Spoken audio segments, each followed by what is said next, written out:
okay, now I'm really going to be dead? Sure.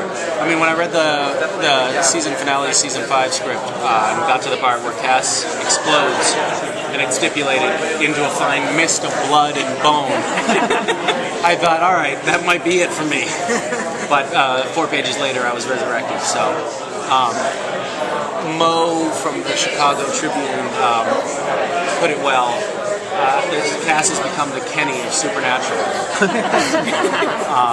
I think in a perfect world, they would kill him at the end of every episode and then resurrect him at the beginning of the next. It'd be kind of fun to have that character on the show. We've got to figure out a new way to kill him this week. I don't know, sometimes for fans it gets boring to be 50 ways on how to kill. Well, yeah, but it could be done creatively. It could be interesting. Drawn and quartered. But we're fair about it too. Yeah. Castiel in season 6. Where are you? What's going to be happening to you? Where are you heading?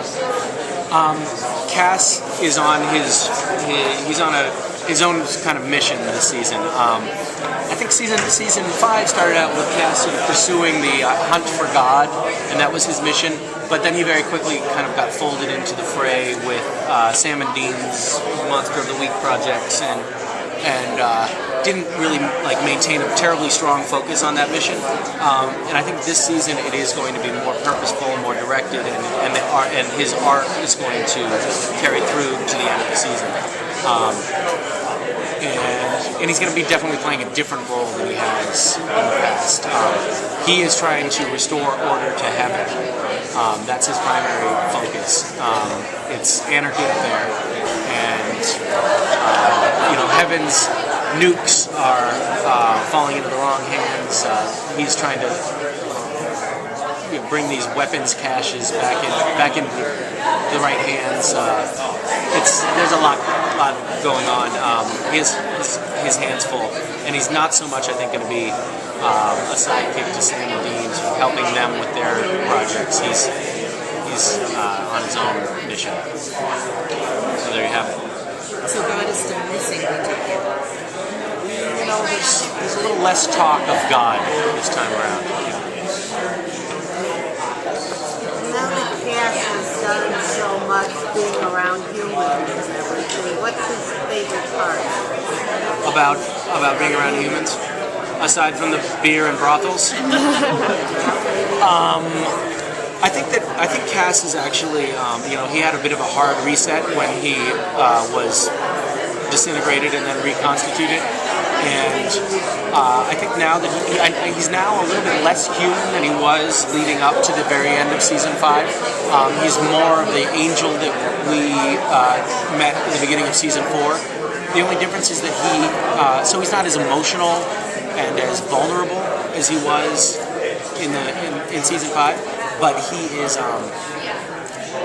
he's wiser. He's more worldly. He has been around human beings and knows how they behave now. So he has that wisdom that he didn't come into season 4 with. I think he's matured, you could say. It's not going to mean the end of humor. No, there's still the fact that he doesn't quite get it. There's some first script I got was there's some pretty funny stuff. He's still a fish out of water, and nothing is ever going to change that.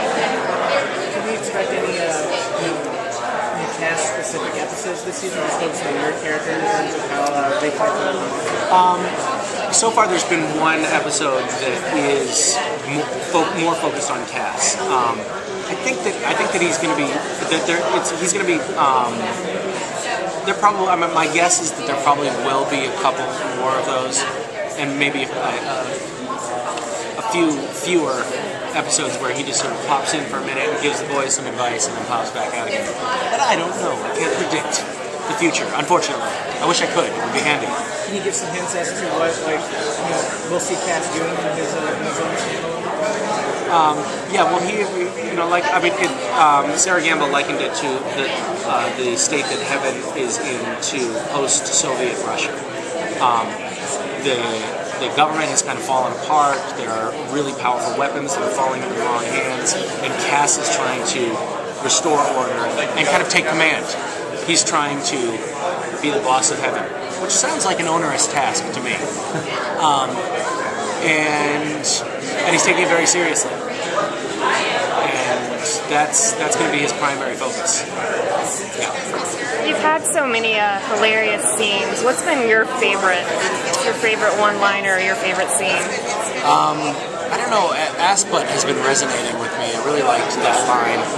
That was, but there were quite a few that I enjoyed. It really is kind of fun playing that fish out of water. Like, just disconnecting just the right amount really makes someone seem awfully weird. And there's definitely going to be more of that. Awesome. So with your character and Sam and Dean having come back from the dead so many times, and the most recent one being like in the wake of staring down the devil, Right. There's something humbling about that. Would you like to see season 6 like explore that element, like how Sam, Dean, and your character like deal with coming back from the dead like that?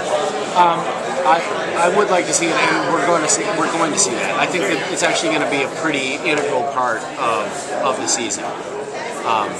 How those resurrections happen, why they happen, and possibly what goes wrong with us when that happens. You know, we come back a little different. Something's not quite right, and I think that's going to definitely be a theme of the season. You know, things are definitely not what they say. Are you going to be tweeting any more live? Because that was hilarious during that episode. Oh, I don't know. Possibly. Well, now that you've said that, of course I will. Jinxed it now, it's done. Yeah. Something to come for you. So what you're saying is that when you come back from the dead, things are a little off. So that's going to be talked about in season 6, just to clarify. Yes. The amount of times that everybody pretty much It's not so much like the amount of times, but it's just specifically, what happens to me, what happens to Sam, there are, things happen. It's not perfect getting resurrected from being dead. Thank you. Thank you so much.